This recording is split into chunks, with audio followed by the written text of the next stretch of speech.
بسم اللہ الرحمن الرحیم۔ گزشتہ جمعہ میں نے عرض کیا تھا کہ حضور اکرم صلی اللہ علیہ وسلم سے مشرکین مکہ نے 3 سوالات کیے تھے جو ان کو علماء یہود نے سکھلائے تھے۔ وہ تینوں جوابات حضور صلی اللہ علیہ وسلم نے ارشاد فرما دیے تھے۔ سکندر ذوالقرنین کی تفصیل اور اصحاب کہف کی تفصیل قرآن کریم میں تفصیل سے ہے یہ واقعہ، اور روح کے بارے میں آپ نے فرما دیا تھا کہ اللہ کا حکم ہے اور اس سے زیادہ تم نہیں سمجھ سکو گے، اس کی تفصیل نہیں بتلائی گئی۔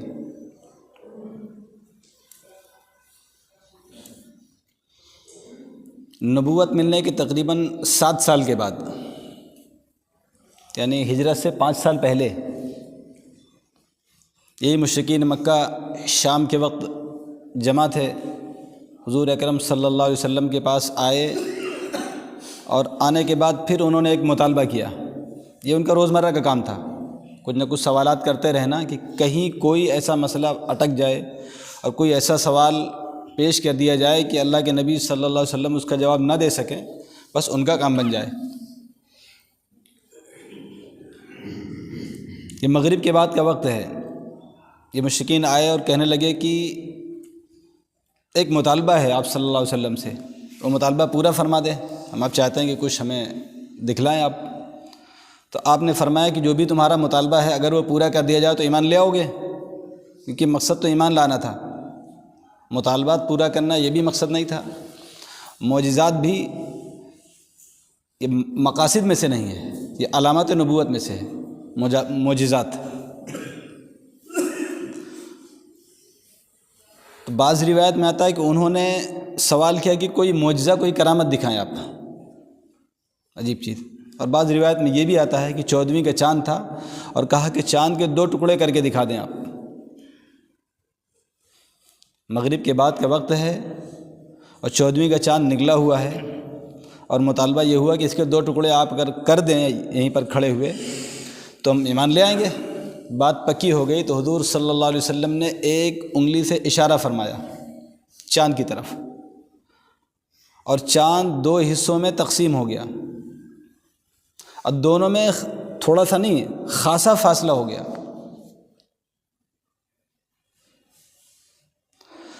جب کفار قریش اور مشرکین نے دیکھا کہ یہ چاند تو 2 ٹکڑوں میں واقعی میں تقسیم ہو گیا ہے، تو انہیں لگا کہ شاید ہماری آنکھوں کا دھوکہ ہے یا نظر کا دھوکہ ہے، نظر بند ہے۔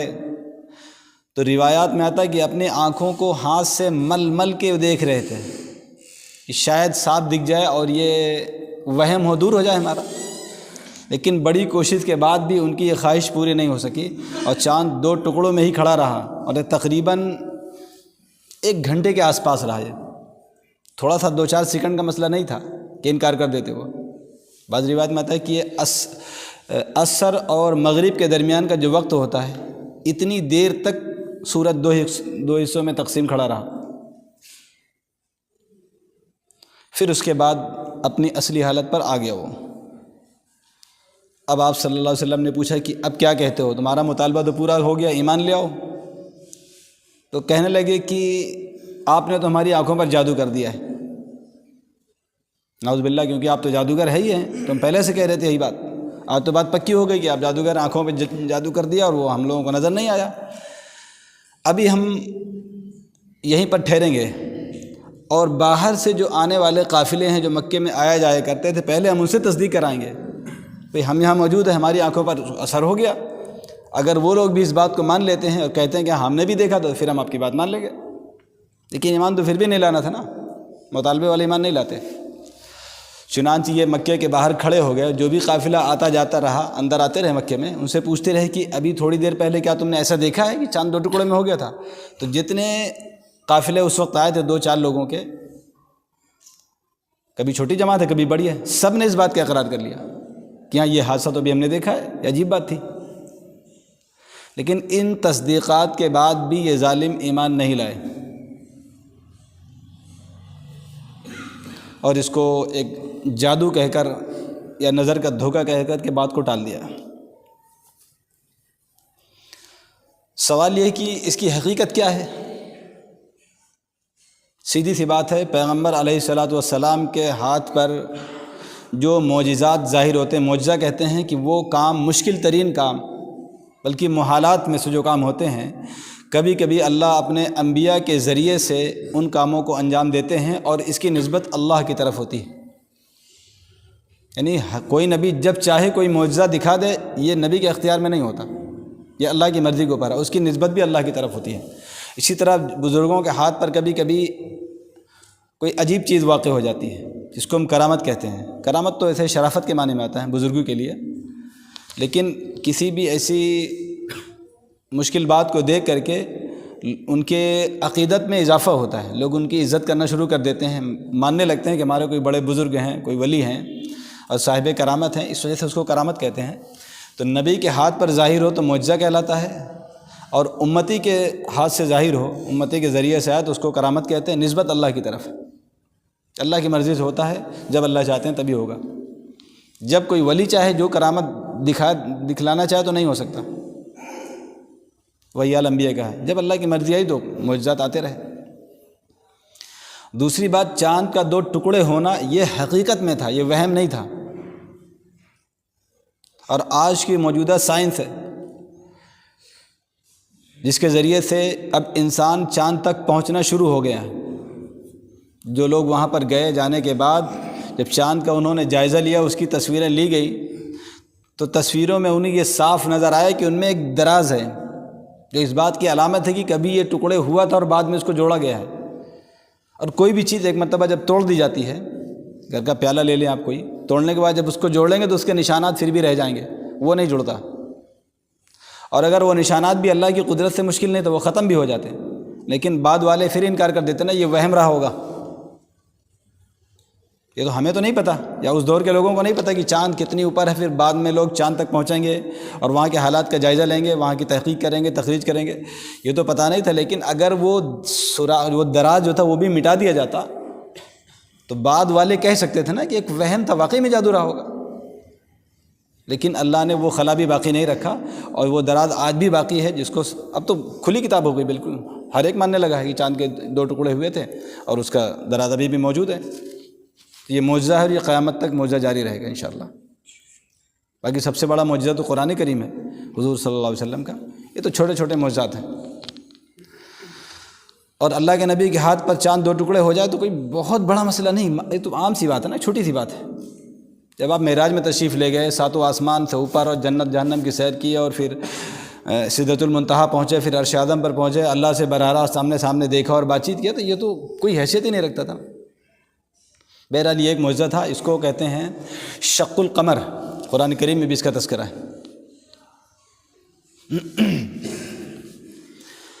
شق کہتے ہیں ٹکڑے ہونا، اور قمر کہتے ہیں چاند کو، تو اس معجزے کا نام ہے شق القمر۔ اسی مناسبت سے ایک معجزہ اور ہے سیرت کی کتاب میں، حالانکہ یہ ہجرت سے 7 سال کے بعد کا ہے، یہ ہجرت سے 5 سال پہلے کا ہے۔ چاند کا جو واقعہ ہے یہ ہجرت سے 5 سال پہلے کا ہے، اور ہجرت سے 7 سال کے بعد جب یہ فتح غزوہ خیبر جب ہوا تھا، خیبر جب فتح ہوا تھا، اس وقت کی بات ہے جب حضور صلی اللہ علیہ وسلم خیبر سے واپس تشریف لا رہے تھے، تو راستے میں ایک جگہ آپ نے قیام فرمایا تھا، اور حضرت علی کرم اللہ وجہہ کے ران پر گود میں آپ سر مبارک رکھ کر کے سو رہے تھے، اور دیگر صحابہ کرام نے اور آپ نے تو نماز پڑھ لی تھی، لیکن حضرت علی نے ابھی عصر کی نماز نہیں پڑھی تھی، مسافر تھے، اور اسی درمیان حضور صلی اللہ علیہ وسلم آرام فرما رہے ہیں اور آپ سو چکے ہیں۔ حضور کا سو جانے کے بعد جگانا بھی گوارا نہیں کیا، مناسب نہیں سمجھا، اور ادھر سورج بھی ڈوب رہا تھا۔ سورج ڈوب جیسے ہی عین وقت سورج غروب کا وقت ہوا ہے، حضور صلی اللہ علیہ وسلم کی آنکھ کھلی، حضرت علی کرم اللہ وجہہ کے چہرے مبارک دیکھنے کے بعد فرمایا تھا کہ علی کیا بات ہے، کیا پریشانی ہے؟ تو فرمایا کہ ابھی میں نے عصر کی نماز نہیں پڑھی ہے اور آپ آرام فرما رہے تھے، سورج غروب ہو گیا۔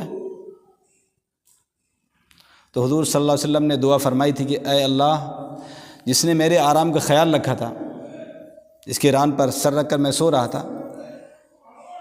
تو ان کی نماز قضا ہو رہی ہے، سورج کو واپس کر دے تاکہ یہ وقت کے اندر اپنی نماز کو پڑھ لیں، نماز قضا نہ ہو۔ تو اللہ تبارک و تعالیٰ نے یہ دعا پوری فرمائی، اور سورج تھوڑی دیر کے لیے پھر واپس آیا،